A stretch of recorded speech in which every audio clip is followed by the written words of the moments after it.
Okay, gentlemen, things are getting spicy now. It appears like Canada is approaching a breaking point, which is ironic given that they are meant to be permanent allies with the United States.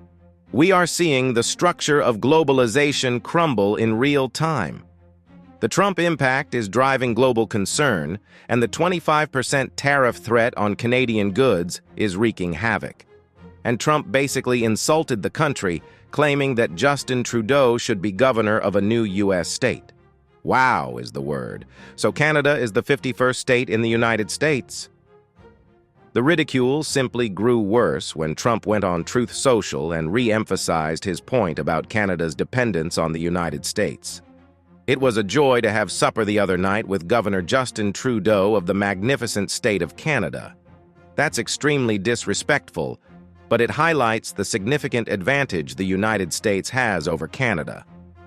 Trade between the two nations is immense, and Canada relies heavily on the U.S. economy to thrive. Since the 1980s, Canada has relied on selling goods to the United States. In 2023, Canada accounted for 13.5% of total U.S. imports, which is virtually equal to Mexico and higher than China. Trump understands his leverage with Canada. If the U.S. imposes the 25% import tax, we will witness economic disaster and Canada's GDP would plummet. To put things in context, the Canadian economy is more reliant on exports for economic development than China. Chinese exports account for 18% of their GDP, which is a significant figure by any standard, but for Canada, this dependency is even more pronounced. 33% of their GDP comes from exports to the globe, and the United States has an enormous stranglehold on the Canadian economy.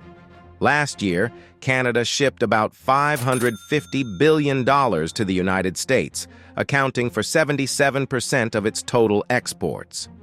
Canada is comparable to a manufacturing province in the United States, which is why Trump mocks it.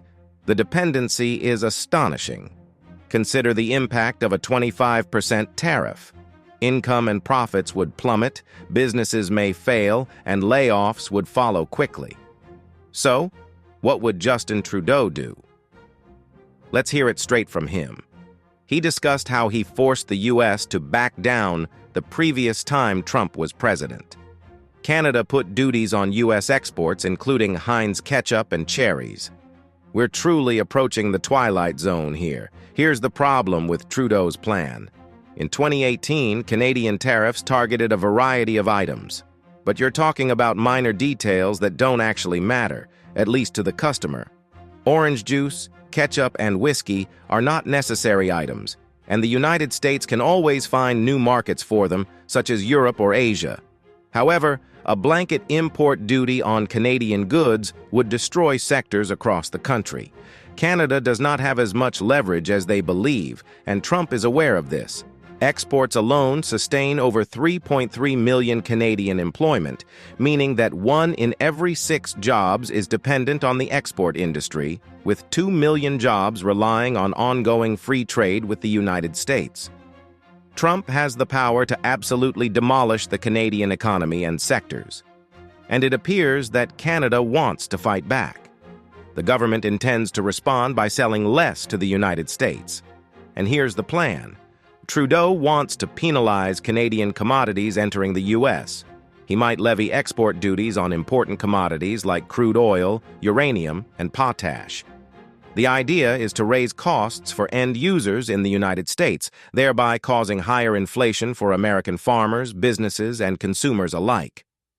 Will this work or backfire? That is the main question.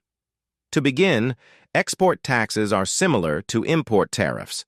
If you are a Canadian exporter, you will be required to pay a tax or penalty when transporting items to the United States. So, if a barrel of oil costs $70 and Canada adds a 10% tax, the ultimate selling price will be $77, which the exporter, a Canadian corporation, must bear. And that means they'll pass it on to their clients, which in this case would be U.S. refiners. Over the previous year, Canada exported more than $170 billion in energy goods. A tax would undoubtedly impact U.S. fuel producers hard. The U.S. Midwest relies on Canadian oil for half of its refining, so if a tariff is imposed, petrol and diesel prices would rise, trickling down to the rest of the economy, resulting in increased inflation in the United States. So Canada's export tax suggests a conflict with the United States, in which both economies will suffer if Trump does not back down. Since the 1990s, the U.S. has become more reliant on Canadian oil imports, increasing from 1 million barrels per day to 4.3 million barrels per day, a more than fourfold increase. It is not an exaggeration to argue that the U.S. relies on cheap Canadian oil to function, especially since Trump wants to bring manufacturing and industries back home. Energy prices must be reduced. The reliance is genuine. 60% of U.S. oil imports come from Canada, and increase has been consistent, averaging 4% per year over the last decade. So it's more of a Mexican standoff. If Trump imposes import taxes on Canada, even if he exempts some items, Trudeau may be obliged to react. But is this perfect for Canada? No. Export tariffs are designed to compel domestic exporters to cease exporting products overseas, and countries utilize this to increase domestic consumption of locally made goods. However, there is a major issue here. Canada cannot increase its whole output since its industrial base is not as large as China's. Therefore, the oil must go elsewhere. For starters, export duties affect Canadian manufacturers. Whether it's oil or uranium, local industries must bear the cost, and if the tariffs are too high, the U.S. will just source from elsewhere, such as the Middle East. Trump may also double down and hit Canada's industrial industry, and here's how huge the risk is for them. The top exporting industries in Canada account for 7.4% of the country's GDP, oil and gas alone accounts for 4.5%, and metal production is almost 1%. So, as the United States experiences high inflation, Canada may enter into a recession if Trump's tariffs are high enough. A large number of items must be moved to other economies. The question is, which nation or countries are large enough to offset the shortfall? Manufacturing costs in Canada are very high. They would have to sell their oil and other products at a significant discount. And is Canada prepared for this? Because something tells me they aren't. The economic harm won't even be here. And certain provinces might experience a total breakdown over a U.S. trade war. And here are the provinces most exposed to the U.S. economy. As a whole, 19% of Canada's GDP comes from merchandise exports to the U.S., so a fifth of the economy relies on U.S. consumers. However, places like Alberta and New Brunswick have exposure of 33% or higher. A tariff war would impact businesses in these provinces, potentially leading to layoffs and lower salaries. So the consequences are serious. Oil is only one commodity under threat. Canada also supplies the United States with a ton of uranium, and limiting supply here will raise the cost of power generating significantly. Canada supplies the United States with 1/4 of its uranium needs, which is a significant amount, especially given that Russia has also halted its uranium supply to the United States. So Trump's trade war is going to be a very risky gamble, and someone has to back down or both economies will be wiped out. Chances are Trump will still hit Canada with tariffs, and Canada will have to impose DIAS as well. But I want to emphasize why diversifying trading partners is critical. Just as Russia had $300 billion in U.S. bonds, putting all of your money on one country is a very risky move. And here are Canada's largest trading partners. As we all know, trade with the United States amounts for 77% of total commerce, followed by China. But the discrepancy is enormous, with trade with Beijing accounting for only 3.7%. Building trade links takes time, and we know the G7 is conducting an economic struggle with China, so the next largest economy and market may be shut down as well. Back in August, Trudeau announced shocking tariffs on Chinese imports, punishing Chinese EVs with a 100% levy and a 25% tax on steel imports, ostensibly to protect U.S. industries and car makers in Canada. But this also gives China ammunition to impose their own punishments. Canada said China had a lot of overcapacity, using the old G7 rationale. However, the only overcapacity I see is tariffs imposed by the United States. It's critical to understand Trump's strategy, which is to bring industries back to the United States.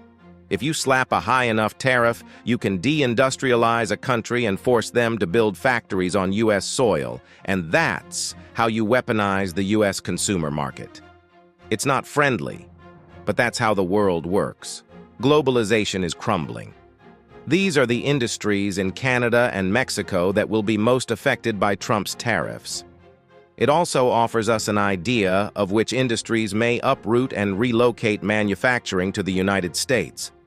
A trade war in 2025 will result in significant collateral damage, with over $100 billion in machinery imports, $94 billion in electronics, and a whopping $200 billion in transportation equipment. At the end of the day, it's just a mathematical calculation. If Trump hikes the tariffs sufficiently, automakers may return to the United States. Canada must find a way out. Its commodity export taxes may be insufficient to stop the U.S., and Trump may go full Scotch and destroy everything. A Canadian poll revealed that Canadians are most concerned about their economy and the worth of their currency. Over 75% are negative about the Canadian economy when Trump returns. 75% are also concerned about the Canadian dollar. And if Trump applies tariffs and imports less from Canada, the currency might plummet dramatically. So the scenario is far from ideal. It is a standoff that will harm both economies. The U.S. will suffer from increasing energy costs, while overall revenue into Canada will plummet. And as things are, Trudeau has no other option. Ties with China are strained, and Europe is too broke to buy anything. But tell me what you think. Can Canada do anything to avoid a trade war with Trump? Can they negotiate their way out of this one? Please let me know in the comments. Remain safe, and remember to like and subscribe as we traverse these tumultuous times.